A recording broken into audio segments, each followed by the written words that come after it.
Olá! Viva a vida e aventure-se muito nela.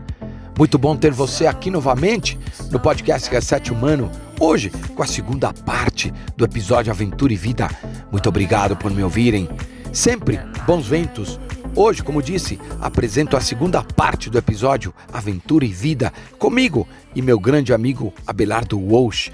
Entrevista que dei para o canal dele no YouTube, Dicas de Trekking. Procura lá no canal YouTube, o Dicas de Trekking, você vai gostar. Meu querido amigo Abel é montanhista, apresentador e produtor de conteúdo de vídeos outdoor no YouTube e também para os canais Dicas de Trekking e Spot Brasil. A Spot Brasil tem os seus produtos comunicadores satelitais. Eu uso o Spot X. Procura Spot Brasil. Ele, Abel, é um grande filmmaker, especialista em produções em ambientes naturais e esportes de aventura e também diretor na Walsh TV. Espero que tenha tido uma excelente semana e que a próxima seja melhor ainda.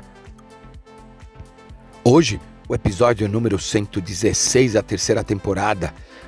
E agora vai ao ar Aventura e Vida, segunda parte. Vamos direto a ele. Afinal, a vida é uma aventura e aventurar-se é viver.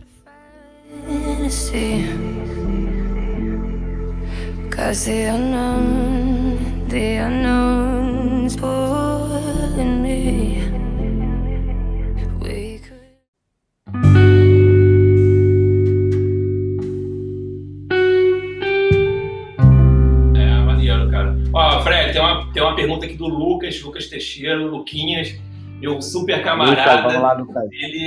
Ele se formou comigo no CBM, lá do curso de escalada lá do SEB, e é um super guia de montanha.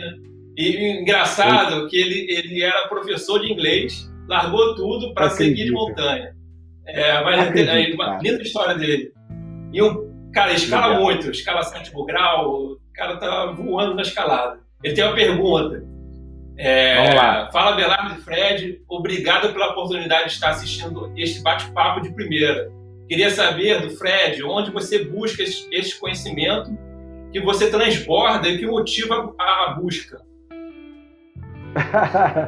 Bom, Lucas, obrigado pela pergunta, pelas palavras aí, pelo carinho, pelo respeito. Já é mútuo, né? Eu diria que a tua história é inspiradora, né? Eu falo sempre para que guias, né? Guias são pessoas especiais, né? Por quê? Porque a gente consegue ajudar as pessoas a materializar um sonho, né? E eu diria que a história do Lucas, né? Professor de inglês, né? Imagina, que história bonita. Na verdade, a gente tem aptidão para muita coisa, né? É que como a gente vive no sistema, e eu chamo de bolha urbano, a gente acaba sendo engolido um pouco, mas a gente consegue resgatar e virar a mesa. Né? Eu comento isso no meu livro, inclusive, um livro que estou escrevendo agora. Virar a mesa faz parte da vida. Não é nenhum atributo especial, não tem fórmula. É a atitude, é querer. E você teve isso, né, Lucas? Belo exemplo. Olha, voltando à sua pergunta, eu acho que assim, não dá para isolar um montanhista do ser humano, né? Por quê? O montanhista é o próprio ser humano. E o ser humano, o que é? Ele é movido pelos mesmos motivos que movem as pessoas do planeta. E que são médicos, são professores, são, sei lá, trabalham no interior, trabalham no campo, não importa onde trabalha e qual a função. Somos iguais. Então a gente tem os mesmos sonhos. Eu sou muito curioso, eu gosto muito de ler, li muito livro, gosto muito dos atributos ligados ao ser humano, né? Então, assim, eu procuro muito música, procuro muito leitura, acompanho o planeta cotidianamente, sou viciado em música. Até antigamente eu não achava que era tão ativo assim, sabia? Eu achava que era meio normal, mas hoje eu consigo entender que eu acho que eu sou mais ativo do que eu imaginava, né? Mas aí tem um pouquinho de DNA, que a minha mãe também 73 anos, e outro dia ela estava falando a situação econômica e política americana e brasileira. Pra você ter uma ideia, 73 anos, você fala, pô, 73, pô. E se bobear, anda 10 quilômetros todo dia. Então, assim, quanto mais a gente tiver a mente ativa e conectada em conhecimento, né? E conhecimento é cultura, né? E cultura, conhecimento é poder, é força, fundamental, né? Eu gosto muito de ler, viu, Lucas? Eu gosto muito de entender, de procurar, de entender o ser humano, entendeu muito.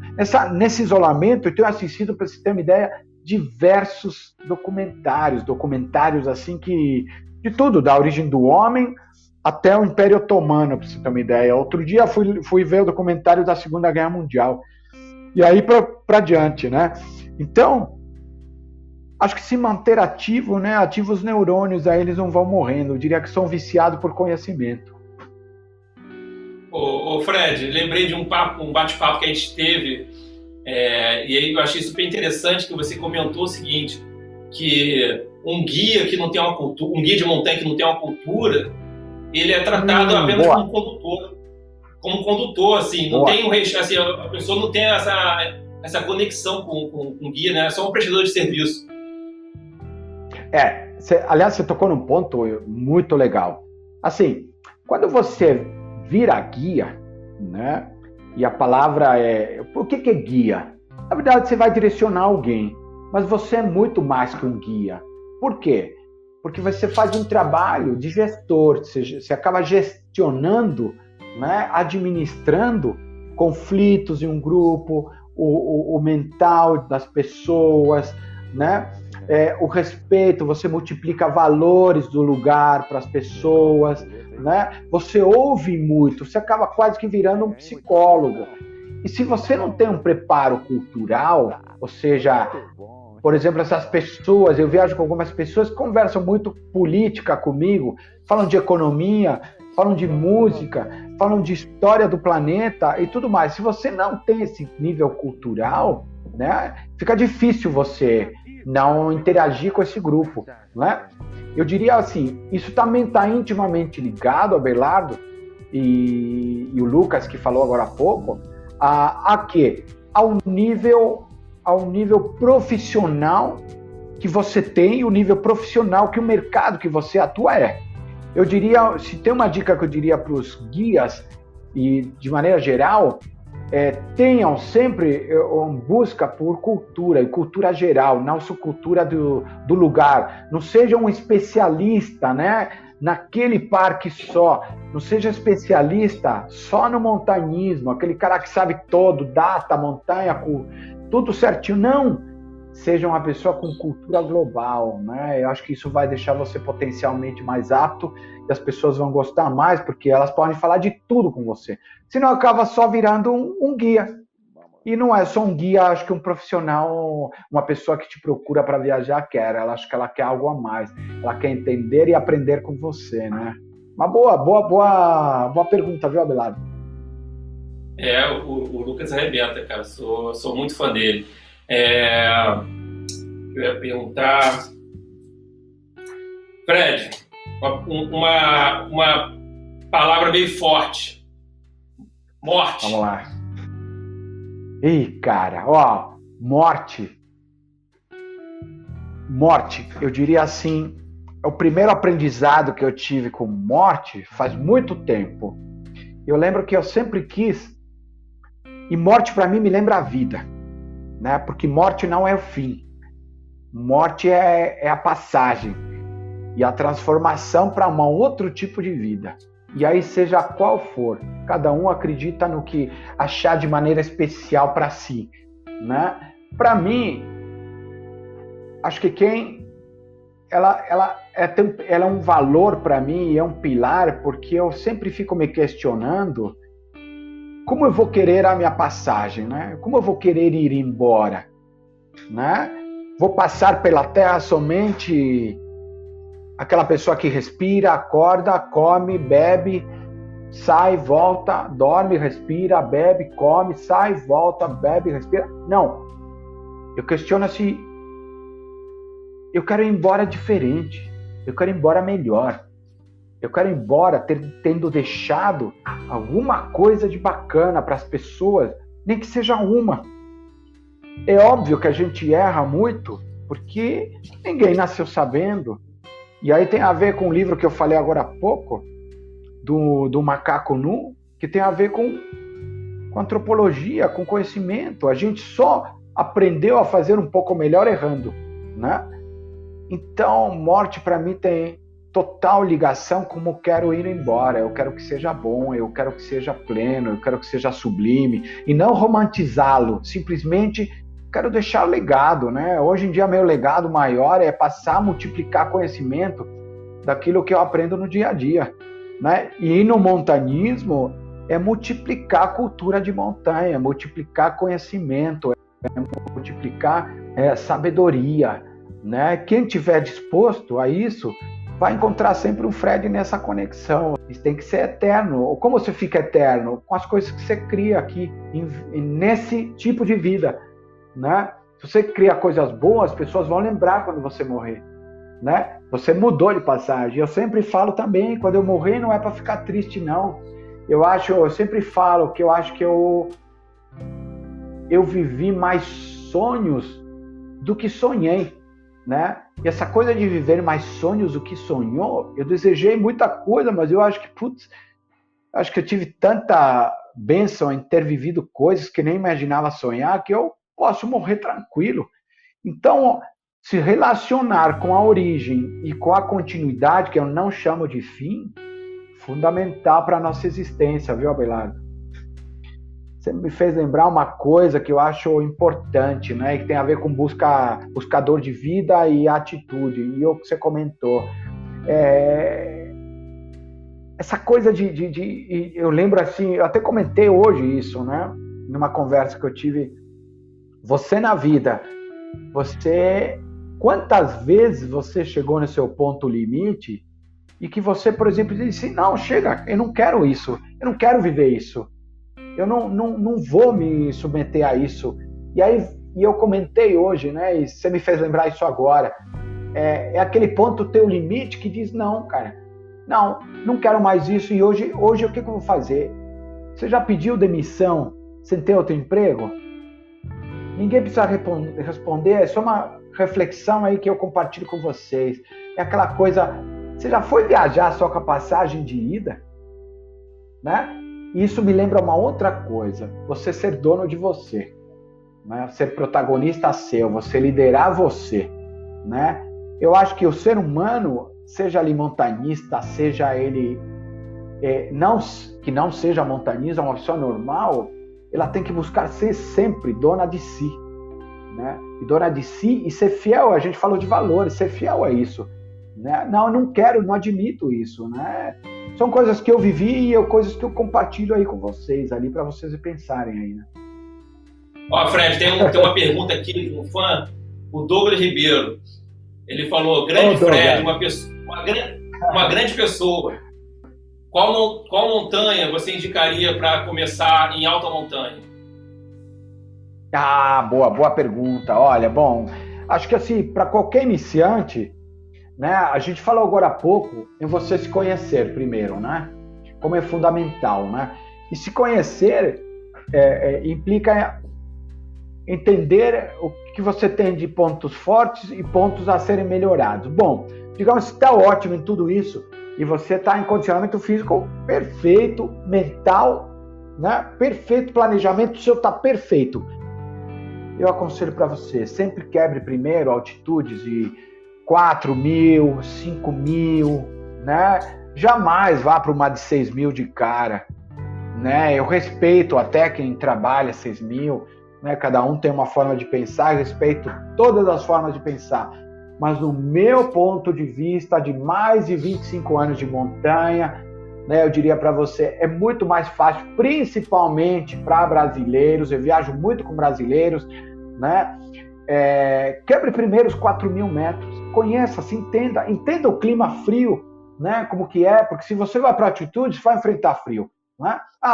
Entenda como funciona um clima nevado, faça um trek na Patagônia antes de quebrar os 4.000 e depois, não posso quebrar os 4.000, quero já com algo mais alto. Tudo bem, no máximo, comece pelos 5.000, quebre os seus 5.000 primeiro, né? Os 5.000 é o parâmetro para você se entender melhor, para você administrar melhor situações adversas e etc. Depois, parta para os 6.000. E, se possível, repita um outro 5.000. Comece um 5,5, depois um outro 5. Eu começo normalmente por uma montanha no Chile que chama Cerro Plomo, El Plomo. E eu levo muito brasileiro lá para iniciar. Eu chamo, inclusive, essa montanha de montanha escola. Por quê? Ela tem acesso fácil de Santiago e tem uma saída fácil de Santiago. Ah, Fred, não quero ir para Plomo, não quero ir para o Chile. Não tem problema. Vá para uma montanha que te reúna condições de entrar de maneira adequada, de maneira fácil e de saída rápida em caso de emergência. Né?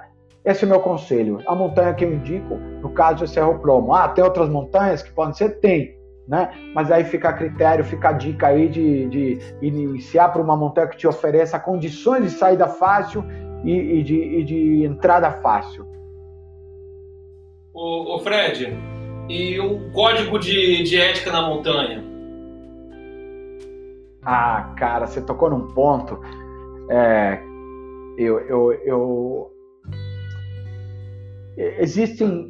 Eu tenho acompanhado, existem alguns modelos de ética, vou chamar de modelo, não de código, porque eu acho que não existe um código de ética na montanha, né?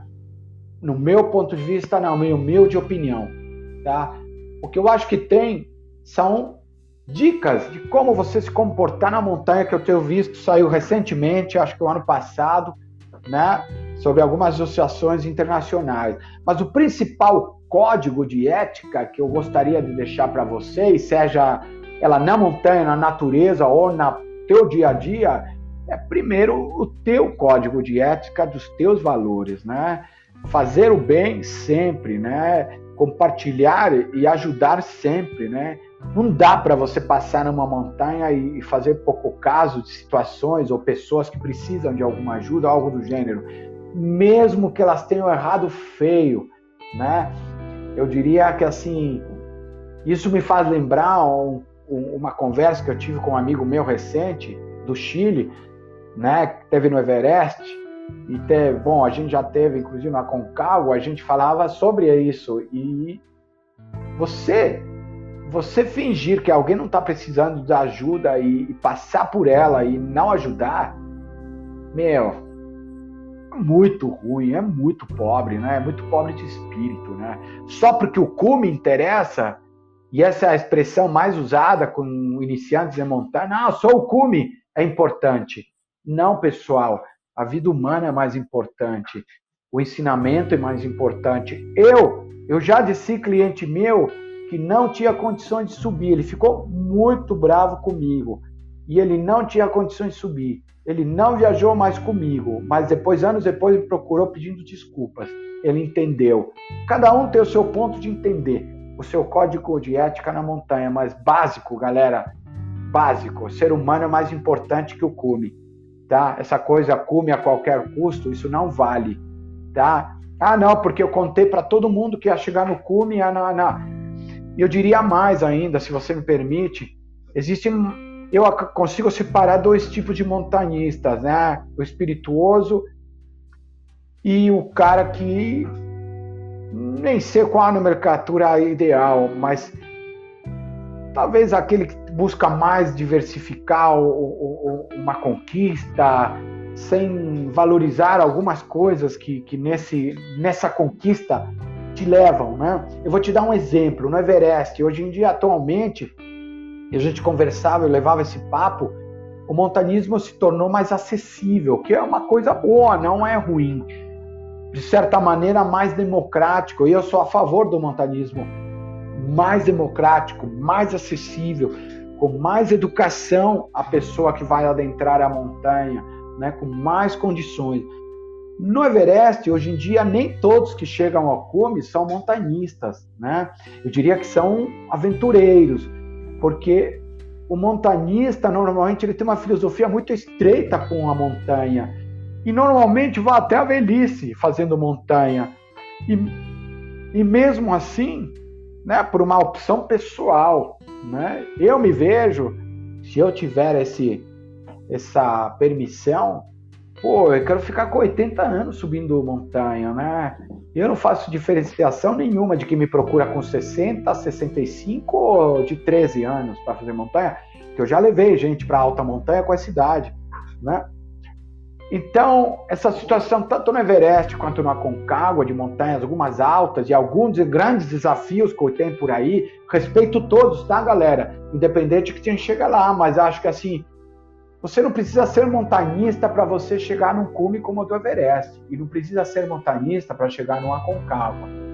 É que nem realizar os 7 cumes. Você precisa ter vontade, sonhar, você precisa ter, né, sei lá, alguns atributos, mas não necessariamente ser montanhista. E o código de ética está inserido o quê? Em você.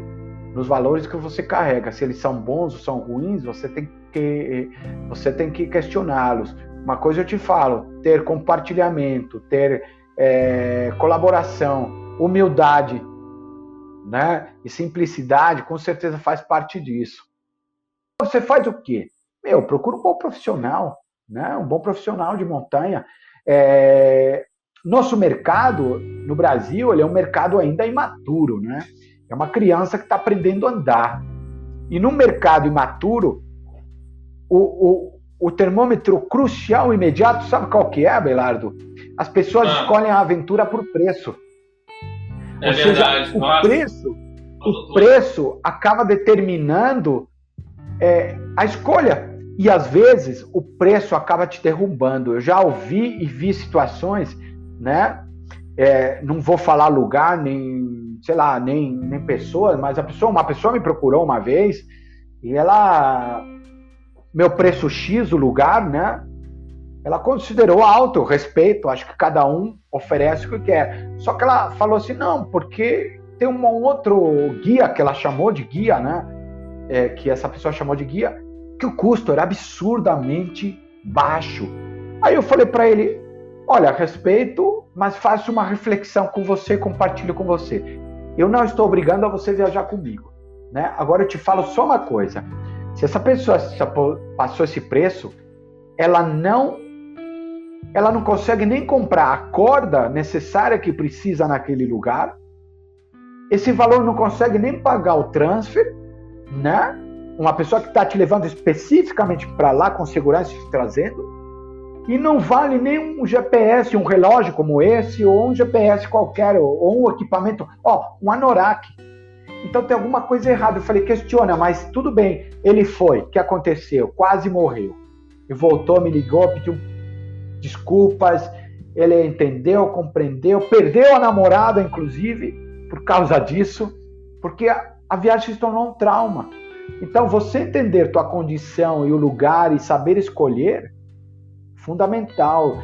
E o nosso mercado cresceu demais, mas ele ainda cresceu desordenado, que eu não acho problema nisso. Eu acho que você que é montanhista, você, Abelardo, que distribui conteúdo para gerar cultura de montanha, nós somos responsáveis para orientar, para esse mercado brasileiro ficar melhor, ficar mais maduro, né? E etc. É isso. Me estendi aí um pouquinho, desculpa. Não, eu lembrei de um caso. Eu sempre, assim, antes de entrar no clube, né, no SEB, eu sempre fiz trilha sozinho, autônomo e tal. Então eu sempre vi muita barbeiragem de guia. Assim, guia que não é guia, né? Não é uma empresa, que não é credenciado. Então eu tinha maior medo de indicar algum guia. E aí, assim, a Anatrip, que é parceira do canal, desde o início, aí, entrou em contato comigo, viu que o conteúdo era relevante, que eu tava puxando essa sardinha de consciência ambiental, de tentar conscientizar os caminhantes. E aí começou a falar o que eles fazem. Eu falei, nossa, eu fiquei impressionado. Eles descartam os equipamentos de escalada com o tempo, credencia todo mundo. Então, assim, as pessoas não conseguem enxergar essa agregação de valor, né, cara? Então, acho que é caro, mas assim... Entendeu? Mas sabe por quê, Abelardo? É porque o pensamento, inclusive, de quem compra uma aventura não é profissional, não é maduro, né? Porque é óbvio que você que tem equipamentos, você lida com equipamentos, tem uma manutenção. E a manutenção não cai do céu. A manutenção você tem que investir nele. Você renova suas barracas, você renova sua corda. Corda tem um tempo de uso. Mosquetão, idem, né? Cadeirinha e tudo mais. Assim como tudo na vida, né? Porque se o raciocínio, se você levar para a vida, né? E aí puxando esse lado... Pô, você não tem um carro, você não precisa de manutenção do carro? Precisa. Uma máquina de lavar na tua casa, um micro-ondas, um telefone celular, você não troca a cada certo tempo? Por que você troca? É a mesma coisa na montanha, né? A coisa lá. Mas isso é o que eu falo. Isso é maturidade, isso é pensamento. Um consumidor maduro de aventura, ele tem noção disso. E ele escolhe melhor, inclusive, a sua viagem, e escolhe melhor quem vai levá-lo. E se ganhou autonomia e tem autonomia... vai saber fazer melhor, vai estar bem equipado, porque aprendeu, né? Mas é isso aí, tá certíssimo. É bacana. Ó, Fred, tem um comentário irado aqui do Felipe Torres, que é um grande camarada, lá do clube também. Já fiz muita trilha com ele. E ele agora se mudou do Rio, foi pra Volta Redonda, voltou agora pro Rio, então marcar uma trilha, Felipe.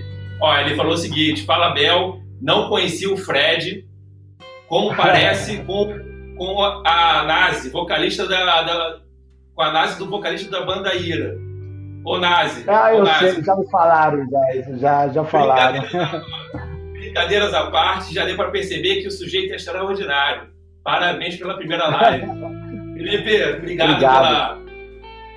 obrigado aí por estar assistindo a gente. Ó, quase 2 horas de live. Quando o papo é bom, né, meu? A gente não sente papo, o papo flui, cara. O papo flui, cara. Ó, Fred, vamos falar sobre cultura de montanha no Brasil, cara.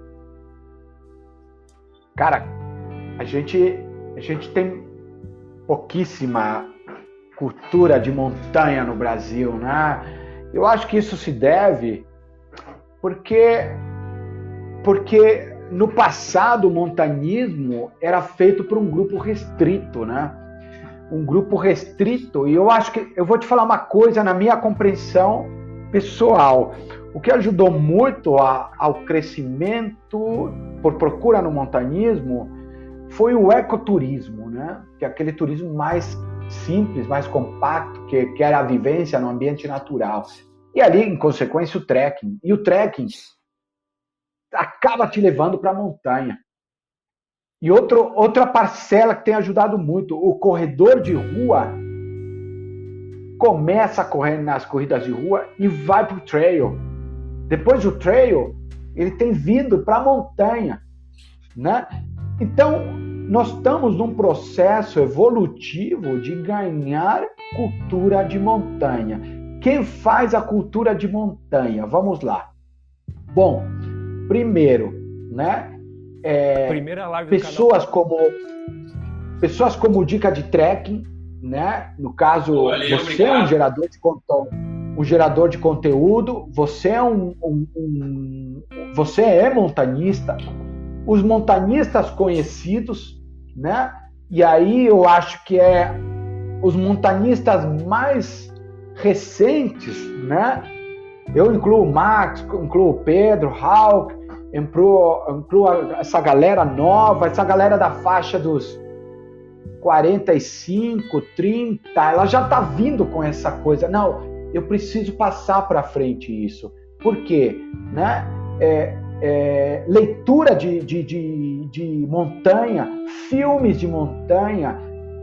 Infelizmente, nós temos muito poucos no Brasil. Né?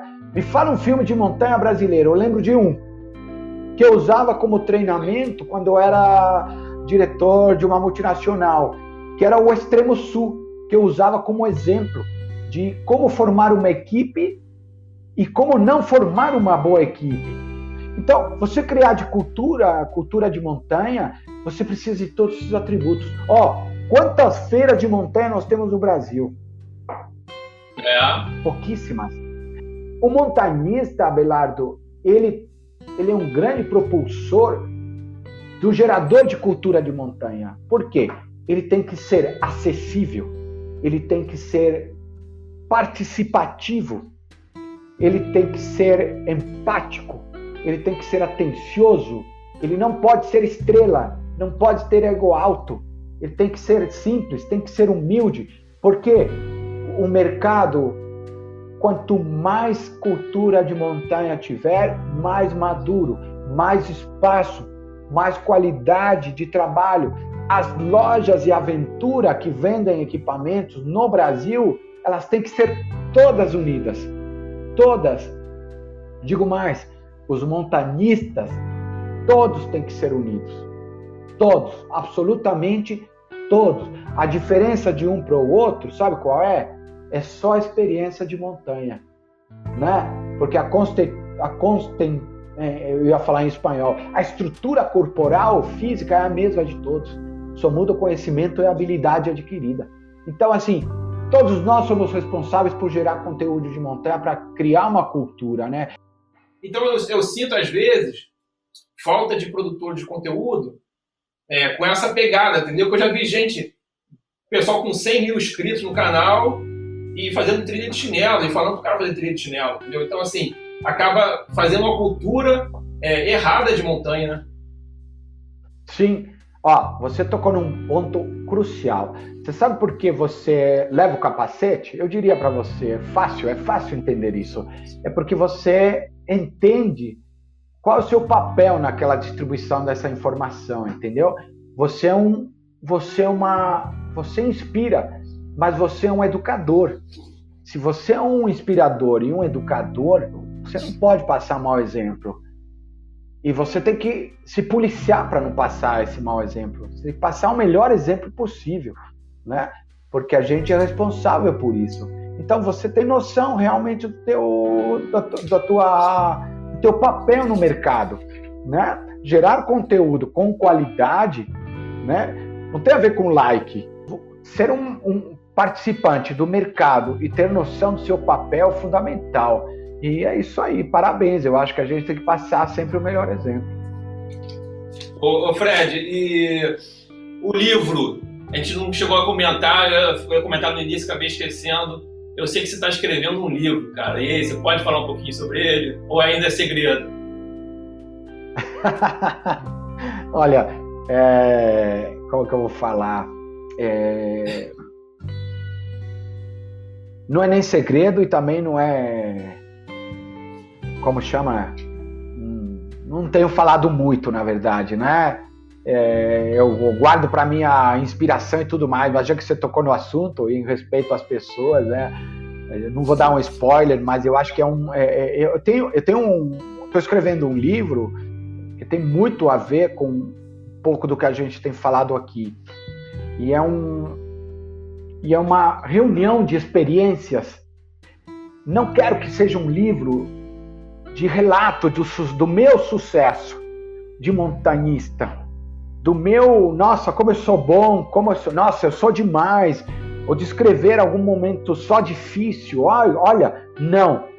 Eu quero que esse livro seja que tenha um conteúdo e passe para as pessoas conhecimento, compartilhamento, experiências, que elas se identifiquem, que elas entendam que elas podem buscar seu sonho, que elas entendam que tudo é possível e tudo começa na esfera normal, até você construir uma história e chegar lá. Conto causos lá, conto aprendizados, conto essa coisa da minha evolução espiritual, né? Conto o contato, como eu aprendo com as pessoas, né? Sempre aprendi muito com as pessoas que viajam comigo, porque a gente acha que a gente passa conhecimento, mas a gente não recebe, pelo contrário. O que eu mais recebo é conhecimento das pessoas, sabe? Então, esse livro tem tudo para ser muito bom, na verdade. Eu tenho uma coisa, eu sempre acho que falta algo, né? Mas uma hora eu vou ter que dizer, não, chega, nem que seja a primeira parte, vai agora, depois vai outra. Mas olha, estou super empolgado, tem me sido de muita inspiração. O medo, galera, eu não vi ninguém me perguntando sobre isso, né? Quais medos a gente trabalha, né? Ou enfrenta. Bom, primeiro, que medo, turma? Medo é um termômetro inteligente do corpo, né? Medo não é o limite do corpo, não é o que te trava, não é o que te diz, não, chega, acabou, agora daqui para frente eu não faço mais nada. Não, ele é um termômetro e a partir disso ele te diz, opa, deixa eu ficar alerta, deixa eu ficar esperto, né? O que eu posso melhorar, preciso fazer para seguir nessa empreitada, né? Então, esses cuidados acabam sendo fundamentais. E não é muito diferente do dia a dia na cidade, né? A gente tem medos medos bobos às vezes, e até medos existenciais, que ficam intimamente ligados a quê? Intimamente ligados à segurança pessoal, né? Eu falei agora há pouco de criação no sim, né? Quando você tem filhos e a gente tem que se policiar, porque às vezes cria no não, e mesmo não tendo sido criado no sim. E a gente acaba alimentando, na verdade, alguns medos, né?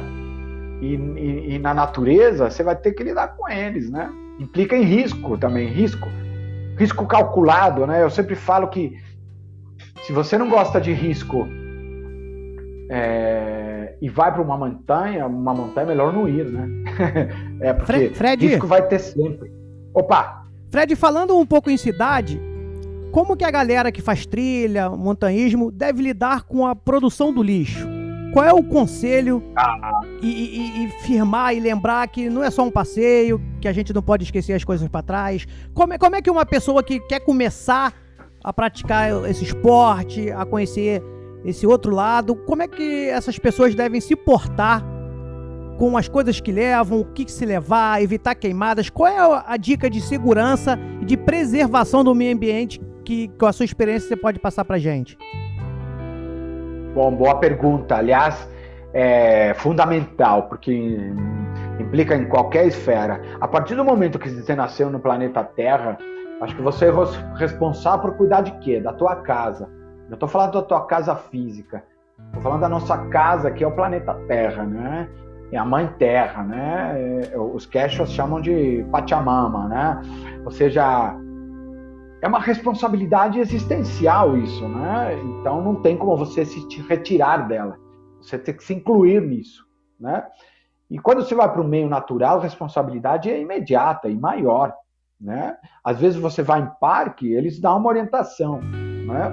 Mas independente da orientação, essa educação vem da tua casa. Se você, eu sempre falo, quem melhor cuida dos lugares é quem conhece. E onde você pratica isso? Em casa, né? Você não cuidar da sua casa, o que você não selecionar o lixo, o que é reciclável e o que não é, né? Isso aqui vai impactar na natureza, já começa em casa, né? Então, quando você vai para o meio natural, o que você faz? Você não vai jogar lixo no mato.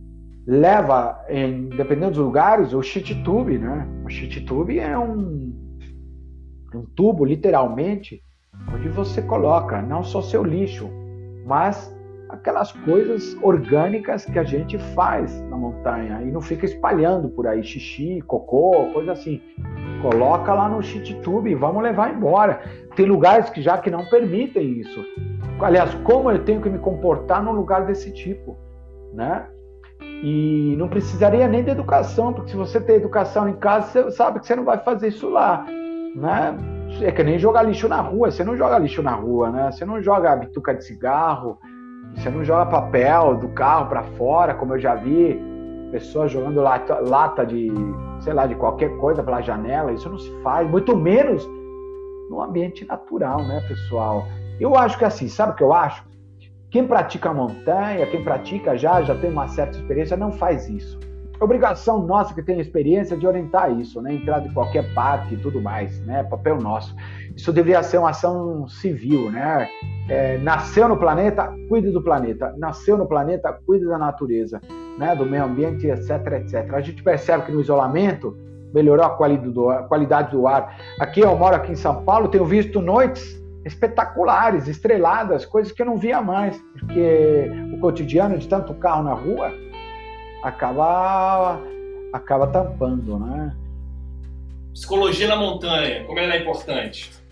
O que você sugere de psicologia na montanha? Assim, eu vou falar um caso particular para você também contribuir com algum pensamento. Eu até peguei da minha esposa, esse pensamento é da minha esposa, que eu acho sensacional. Ela fraciona a trilha, então assim, ela não pensa no final da trilha, ela pensa no próximo objetivo. Então, se é uma trilha de 3, 4 dias, ela fraciona, ela primeiro tem que chegar no primeiro dia. Vamos supor que seja a travessia lá de Petrópolis, Teresópolis. Ela não vai pensar lá no sino, ela pensa primeiro ela pensa no queijo, que é o primeiro mirante, aí depois pensa na Isabeloca, e aí no Castelo da Sul, e aí vai. Então isso é uma psicologia de montanha que eu acho fundamental a pessoa ter. O que você sugere, o que você usa no teu dia a dia para tentar chegar ao limite ali do teu físico e mental? A tua mulher é um exemplo do que eu sempre falo. Mulher é mais focada, né? E na montanha elas são melhores que a gente, viu? Olha, ela tá usando uma estratégia, uma tática. Eu acho que ela deve ser já meio profissional já, porque ela usa uma estratégia, uma tática que a gente utiliza muito em Campo Nevado, né? Em ascensão, né? Em ascensão, eu falo para as pessoas, vou citar esse exemplo em cima do que você falou, é um passo de cada vez, né? Algumas pessoas já conhecem. O objetivo de hoje é treinar o que a gente vai usar no último dia, daqui a 5 dias, ou daqui a 6, 7 dias, né? Então a gente vai treinar um passo de cada vez e calcular o passo, né? Qual é o objetivo de hoje? É chegar no próximo acampamento, só. Mas antes do próximo acampamento, tá vendo aquela pedrinha lá em cima, aquela pedra grande? Aquele é nosso objetivo. Então ela usa uma tática perfeita, né? A dica que eu dou para cada empreitada, crie limites possíveis. E qual o limite possível? Bom, a minha primeira hora. Eu tenho uma previsão de fazer a minha travessia em X quilômetros, em X horas, né? Você pode usar a minha primeira meia hora, a minha primeira hora e aí por diante. Ou meu primeiro quilômetro, meu segundo quilômetro, ou simplesmente visual. Eu quero chegar naquela pedra, ótimo, né?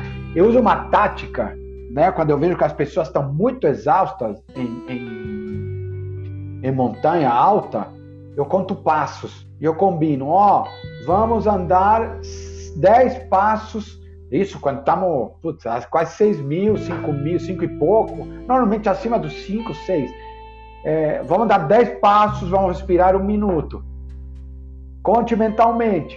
E aí, na verdade, às vezes eu vou até dando uma esticada quando eu percebo que a evolução vai acontecendo, né? Isso eu estou te dando um exemplo prático, tá? Mas eu faço um preparo antes, em casa, e eu aconselho as pessoas que vão viajar comigo antes também, faço um preparo mental. Como? Quais? Bom, eu utilizo para o meu condicionamento. Tudo bem, eu já tenho uma certa experiência, já faço isso, mas virou um hábito meu. Antes de uma grande empreitada, uma grande expedição, eu assisto os filmes mais trágicos de montanha, que foi o Everest, o Touching the Void, ou histórias de amigos meus, né, que eu conheço, que eu tenho relatadas. Caiu? Tá. Então, o que eu faço? Eu vou atrás desses filmes, né? Ou seja, ou algum filme, né? Tem como chama aquele, não sei se é 127 horas, se não me engano, não lembro, o rapaz que cortou a mão. Ou seja, esses filmes, você fala, você só vê filme com desgraça? Não, eu não enxergo assim, eu enxergo que é um filme que vai me ensinar onde o cara falhou, né? Por exemplo, o Touching the Void, aconselho esse filme para quem não viu, né? O Touching the Void é a história de 2 montanistas britânicos que foram para a Cordilheira Huayhuash, que fica na Cordilheira Blanca, no Peru, e subiram o Ciula Grande. Subiram em tempo recorde, né? Só que tem algumas falhas de planejamento ali, não é? Por isso que tiveram uma empreitada, que eu não vou contar o restante do filme, que aí eu aconselho a vocês assistirem, mas que é excepcional. E devido a essa falta de planejamento e tudo mais, tiveram que passar por uma experiência, e especificamente um dos montanistas, teve que passar uma experiência que eu digo que, olha, ali teve mãozinha divina, ali não teve só capacidade mental, não, né? Um outro filme que eu gosto de assistir, e esse envolve com equipe, e é um filme brasileiro, pessoal, que se chama Extremo Sul. É um filme de um montanhista que queria subir o Monte Sarmiento, né? Ele tinha o sonho de subir o Sarmiento. Quando você tem um sonho, você tem que ficar alguns pilares. E ele montou uma equipe formada por amigos. E aí, para mim, meu primeiro erro, né? Eu posso formar uma equipe com amigos? Posso. Mas o erro é que a expedição foi baseada e a equipe foi baseada e formada somente pela amizade, não pela capacidade, né, que cada um deveria ter para poder subir uma empreitada como o Sarmiento, o Monte Sarmiento. E aí, nessa empreitada do Monte Sarmiento, o que aconteceu? Chegou a hora de subir a ascensão, a galera não quis subir. Por quê? Assustou. Porque o Monte Sarmiento exigia uma competência muito maior do que a equipe que ele tinha montado. E aí ele se viu na situação, meu sonho foi embora, né? Moral da história, né? Eu uso esse filme para mim, para poder, toda vez que eu monto uma expedição, eu tenho que levar pessoas que mostrem a média de capacidade, na média, boa, e não ruim para baixo, que tenha condições de chegar na empreitada e subir, né? Moral da história para a vida. Se você tem um projeto, não monte uma equipe baseada somente na amizade, que ela seja baseada na experiência, mas principalmente, galera, baseada na competência de cada um, viu? É isso.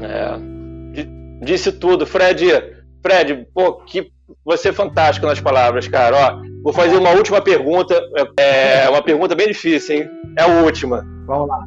Se você pudesse resumir em uma palavra ou uma frase, Fred Duclerc. Tá difícil, uma palavra só. Mas vou tentar. Ou frase. Palavra ou frase. Tudo bem que você me condicionou a uma palavra, mas... Sabe que eu vou... Uma frase ou uma palavra? Eu tenho muitas frases, mas eu não vou me preocupar com frases que eu uso muito que são pensamentos, na verdade, né? Eu tenho uma característica de eu falo o que eu penso, né? E a primeira coisa que me veio aqui agora, cara, eu sou apaixonado pela vida, cara. Olha, eu sou apaixonado pela vida e eu sou muito grato pela vida, cara. Eu sou muito, e gosto muito de falar isso para as pessoas. Eu gosto muito de dizer que tudo é possível, tudo se pode. Não desista. A gente consegue, tem que querer, tem que buscar a vida, né? Que eu falei agora há pouco, né? Tem que desejar, mas tem que desejar com vontade e tem que desejar com atitude. Pode estar difícil agora. Isso me lembrou uma outra coisa, felicidade. Felicidade tem a ver com vida, né? Se você está feliz, se sente mais vivo, né? Felicidade é um estado de espírito. Hoje pode estar triste, mas tua essência é feliz, né? Então, se tua essência é feliz, amanhã vai estar melhor e você vai estar feliz de novo e vai estar vivo, né? É isso, meu amigo. É isso. Fantástico, o Fred, impressionante, cara, que energia incrível. E foi uma sinergia de início, né, que quando a gente estava lá na jornada científica, eu te entrevistei pro Spot, e aí também te entrevistei também pro Dica de Trekking. A gente começou a trocar WhatsApp, e conversando, e a gente virou uma amizade, e a gente tá aqui nessa live incrível. To my eyes speak true. My soul so E você que acompanhou a segunda parte do episódio Aventura e Vida até agora, até o final, muito obrigado. Sim, sempre obrigado. Quem se dispõe a ouvir um conteúdo, alguém merece aplausos. Espero que tenham gostado. e também sigam nossas redes sociais, o Reset Humano no Aventure Box, Instagram, YouTube, LinkedIn e Facebook. O projeto Reset Humano tem o DNA no convívio com a natureza, na montanha, e visa desenvolver o ser humano dando um reset, gerando aprendizado e conhecimento para desenvolver a sociedade, impactando de maneira positiva na natureza, em nossa casa, no planeta Terra. Desejo uma excelente semana, muita luz e bons ventos. Até o próximo episódio.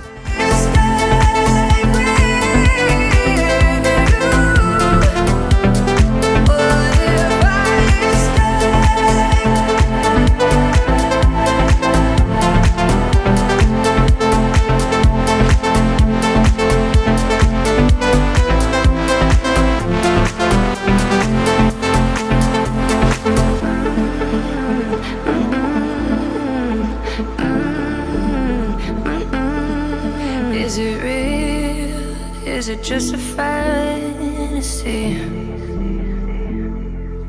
'Cause the unknown